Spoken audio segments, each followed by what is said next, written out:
Sometimes justice doesn't come from the law, but from who's watching. This is a story of Malik Thomas, a 17-year-old honor student, and the officer who laughed while putting cuffs on him, not realizing who stood just feet away, recording everything. The arrest was supposed to be quick. It wasn't supposed to make national news.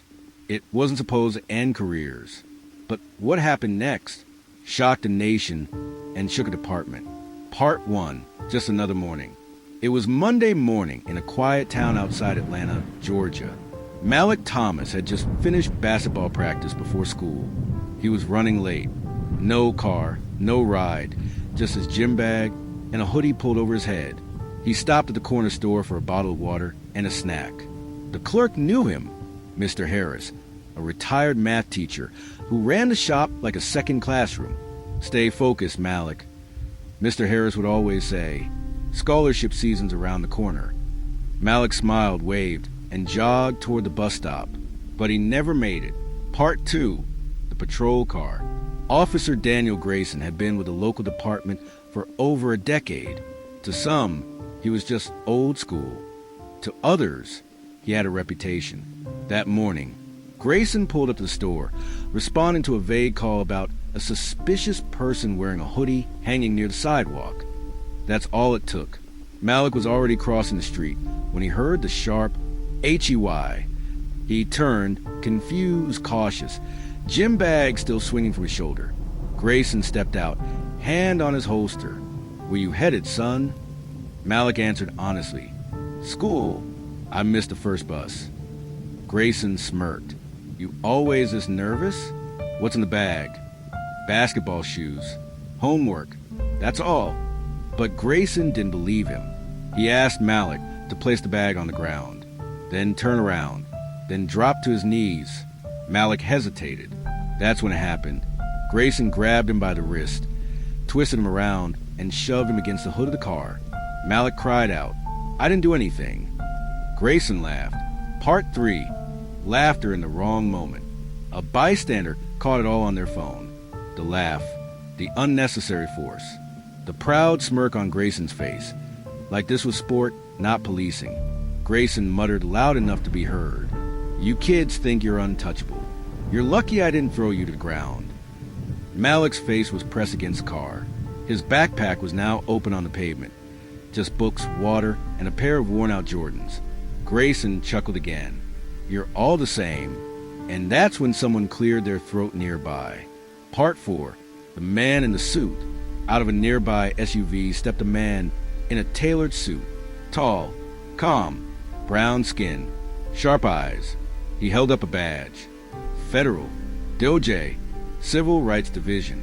His name? Special Counsel Andre Reddick. He had been in town that morning for a scheduled meeting with the mayor about community policing. He had stopped at that same corner store for coffee and witnessed the entire interaction from across the street. Every second, every word, the laugh. Officer Grayson froze. "Sir, I didn't know." Reddick interrupted. "That boy, what's he under arrest for?" Grayson fumbled. He looked suspicious. "We got a call." Reddick's voice was measured. "And what crime did you witness?" Grayson hesitated. Then silence. Part 5, the phone call. Reddick walked past the stunned officer and stood beside Malik, who was still cuffed, breathing heavily. "You okay?" Reddick asked gently. Malik nodded. "Barely." Reddick turned back to Grayson. "Release him. Now." "But sir..." "Now." Grayson uncuffed Malik. The smirk was gone. His hands trembled. Reddick pulled out his phone and made one call. "Yeah, it's Reddick. I need internal affairs and a civil rights investigator in Fulton County. Immediate. I have an incident, recorded, witnessed. Officer on duty just violated protocol and escalated a non-incident into a physical detainment of a minor." Grayson turned pale. Part 6, the fallout. By noon, the footage had gone viral, not just from the bystander, but from Grayson's own body cam. Reddick made sure it was secured and reviewed. Within 24 hours, Officer Grayson was placed on administrative leave. The department released a statement calling the incident deeply troubling. Malik's family got calls from national news outlets. The mayor issued a formal apology. But for Malik, the damage had already been done. He wasn't just embarrassed. He was humiliated in front of classmates, neighbors, strangers on the internet. He didn't sleep for 3 days. Part 7, the school assembly. 3 weeks later, something unexpected happened. Reddick returned to town, not in a suit, but in jeans and a polo. He visited Malik's school. The principal had invited him to speak about civil rights and youth empowerment. When Reddick took the stage, he didn't talk about the law.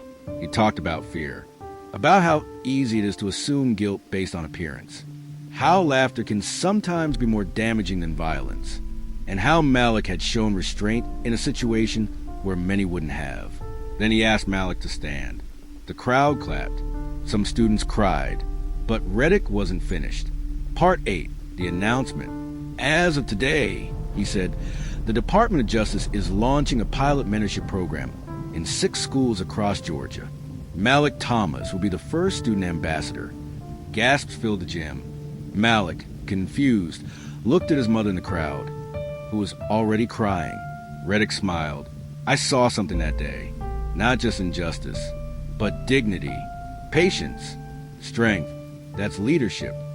Part 9, Officer Grayson's fate. Internal investigations revealed more than just one incident. 2 previous complaints of excessive force. 1 buried report of verbal harassment. All quietly dismissed until now. Grayson resigned before he could be terminated. He released a statement blaming cancel culture and unfair scrutiny. But the city had moved on. The department implemented new training protocols. Body cam reviews were now random and mandatory. And Mr. Harris at the corner store put up a handwritten sign. We see you, Malik, and we're proud. Part 10, Malik's future. The story stayed in the headlines for weeks. Colleges started calling, not just for basketball, but for public speaking. Malik became a symbol of what it means to stay calm in the face of ignorance. He never wanted fame. He wanted fairness. Today, he speaks at high schools and community events. His message? Don't let them define you with a moment. Define yourself with your response. Outro, slow music fades. Images of Malik speaking to teens volunteering playing basketball. Narrator, they say power reveals character. For Officer Grayson, it revealed something ugly. For Malik Thomas, it revealed something unshakable. Sometimes, justice doesn't wear a uniform. Sometimes it carries a gym bag and keeps walking until someone sees. And when they finally do, everything changes.